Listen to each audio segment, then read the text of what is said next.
ಗುರುಭ್ಯೋ ನಮಃ ಶ್ರೀ ಪರಮಗುರುಭ್ಯೋ ನಮಃ ಶ್ರೀಮದಾನಂದತೀರ್ಥಭಗವತ್ಪಾದಾಚಾರ್ಯಗುರುಭ್ಯೋ ನಮಃ ಹರಿ ಓಂ ಆಪಾದಮೌಲಿಪರ್ಯಂతం ಗುರುಣಾಂ ಆಕೃತಿಂ ಸ್ಮರೇತ್ ತೇನ ವಿಘ್ನಾಃ ಪ್ರಣಶ್ಯಂತೆ ಸಿದ್ಧ್ಯಂತಿ ಚ ಮನೋರಥಾಃ. ಹರಿ ಓಂ.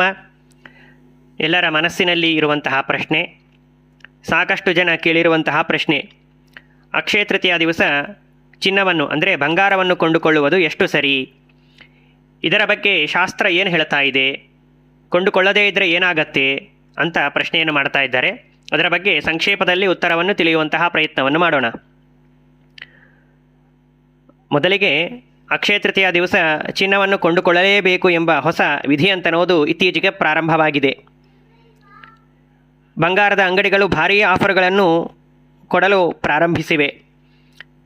ಟಿ ವಿಗಳಲ್ಲೂ ಕೂಡ ಅನೇಕ ಜನ ಅಕ್ಷಯ ತೃತೀಯ ದಿನ ಬಂಗಾರವನ್ನು ಖರೀದಿ ಮಾಡಬೇಕು, ಖರೀದಿ ಮಾಡುವುದರಿಂದ ಮಹಾಲಕ್ಷ್ಮಿ ಮನೆಗೆ ಹೇಗೆ ಬರ್ತಾಳೆ ಅಂತನ್ನೋದನ್ನು ಕೂಡ ತೋರಿಸಿಕೊಡ್ತಾ ಇದ್ದಾರೆ.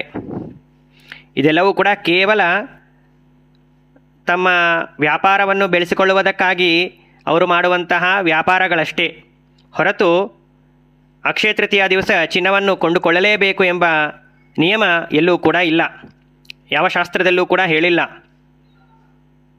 ಕೆಲವರು ಸಾಲ ಮಾಡಿ ಆದರೂ ಚಿನ್ನವನ್ನು ಕೊಂಡುಕೊಳ್ಳುತ್ತಾರೆ. ಇನ್ನು ಕೆಲವರು ಚಿನ್ನವನ್ನು ಖರೀದಿ ಮಾಡದೇ ಇದ್ದರೆ ದಾರಿದ್ರ್ಯ ಬರುತ್ತದೆ ಎಂಬ ದೃಷ್ಟಿಯಿಂದ ಹೆದರಿ ಚಿನ್ನವನ್ನು ಖರೀದಿ ಮಾಡ್ತಾ ಇರ್ತಾರೆ.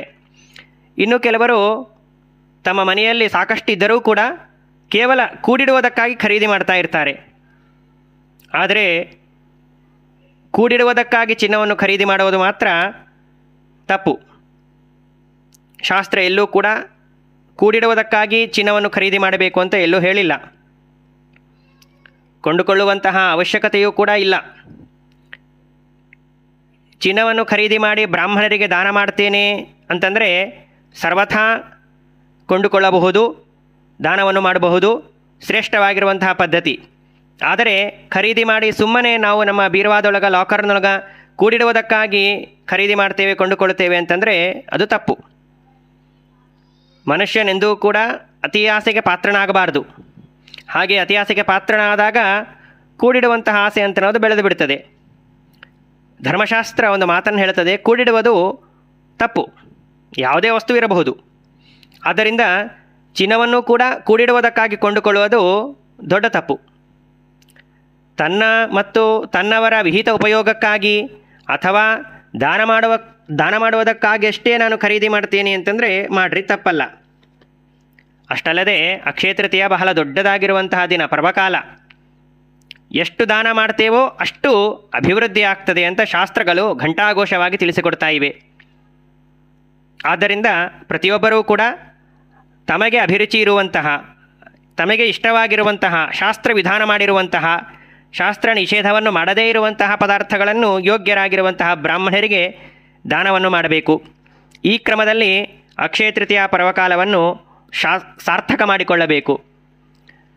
ಬಂಗಾರವನ್ನು ಖರೀದಿ ಮಾಡುವುದು ಯಾಕೆ ತಪ್ಪು ಅಂತಂದರೆ ಇನ್ನೊಂದು ಅರ್ಥವನ್ನು ಕೂಡ ನಾವು ತಿಳಿಯಬಹುದು ಅಂತ ಅನ್ನಿಸ್ತದೆ. ಭಾಗವತದ ಗ್ರಂಥವನ್ನು ನಾವು ವಿಚಾರ ಮಾಡ್ತಾ ಇರುವಂತಹ ಸಂದರ್ಭದಲ್ಲಿ ಕಲಿಪುರುಷ ವಿಶೇಷವಾಗಿ ಇರುವಂತಹ ಸ್ಥಾನ ಬಂಗಾರ. ಆ ಬಂಗಾರವನ್ನು ನಾವು ಖರೀದಿ ಮಾಡಿದ್ವಿ ಅಂತಂದರೆ ಅಕ್ಷಯ ತೃತೀಯ ದಿವಸ ಕಲಿಪುರುಷನ ಪ್ರವೇಶ ಮನೆಯಲ್ಲಿ ಆದಂತೆ ನಮ್ಮ ಮನೆಯಲ್ಲಿ ಜಗಳವಾಡೋದು ಅಥವಾ ಅಶಾಂತಿಯಾಗೋದು ಅಥವಾ ಗಲಾಟೆಯಾಗೋದು ಇತ್ಯಾದಿಗಳು ಮಾತ್ರ ಬರಲಿಕ್ಕೆ ಸಾಧ್ಯ. ಆದ್ದರಿಂದಾಗಿ ಕೊಂಡುಕೊಳ್ಳಲೇಬೇಕು ಅಂತ ನಿಯಮವಿಲ್ಲ. ಆದ್ದರಿಂದಾಗಿ ಪ್ರತಿಯೊಬ್ಬರೂ ಕೂಡ ಶಾಸ್ತ್ರ ಏನು ಆದೇಶವನ್ನು ನೀಡ್ತಾ ಇದೆ ಅದನ್ನು ಪರಿಪಾಲನೆ ಮಾಡ್ತಾ ಪ್ರತಿಯೊಬ್ಬರೂ ಕೂಡ